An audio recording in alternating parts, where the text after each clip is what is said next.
Okay, welcome back everybody. We're going to go through Genesis chapter 5 in a couple of minutes. Real quick overview. How does it tie into the rest of the Bible?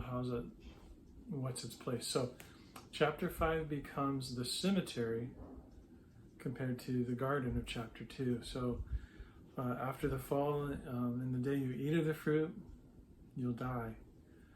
So now we have the process of death fully fulfilled. 930 years Adam lived and he died is right there in chapter 5. 930 years Adam lived and then he died.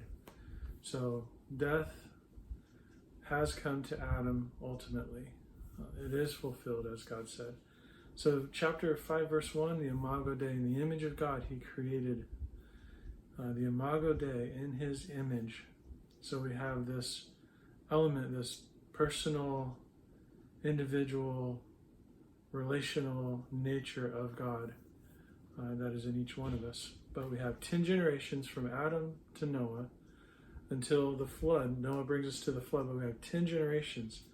It's very interesting if you add the sequence of years until they had their first, or until they had that son that's mentioned.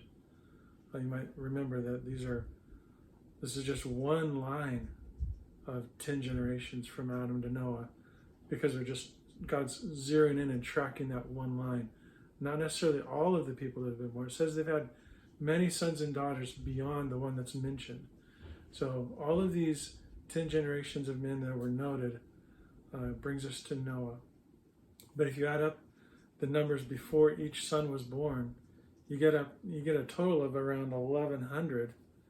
And then with Noah, he's 500 years old at the time he has Ham, Shem, and Japheth, which sounds like they might be triplets even. But at that point, we jump into chapter 6, and that's when God begins to work with Noah. But key verse that stands out from all the rest, chapter 5, verse 24. Enoch walked with God and was not, because God took him. Enoch did not die.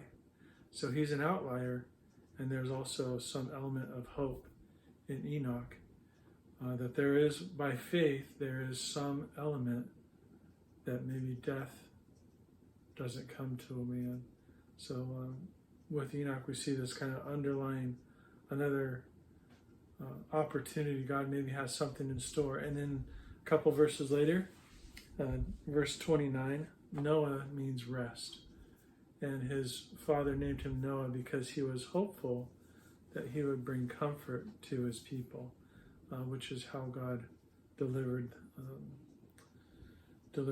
Noah's family through the flood. God was superintending, and we'll see in chapter 6 a little bit more of that story. But in this chapter 5, we have this quick synopsis of the roadmap from Adam, death of the generations, arriving at Noah before God's ready to destroy the world, but Noah becomes the hope of all humanity at that point. So that's Genesis chapter 5. Hope you enjoy it. Look for the repetition of phrases, and even run the numbers yourself. You have around 1,500 years from the time of Adam to the time of Noah and his sons at 500 years old. So that's Genesis chapter 5.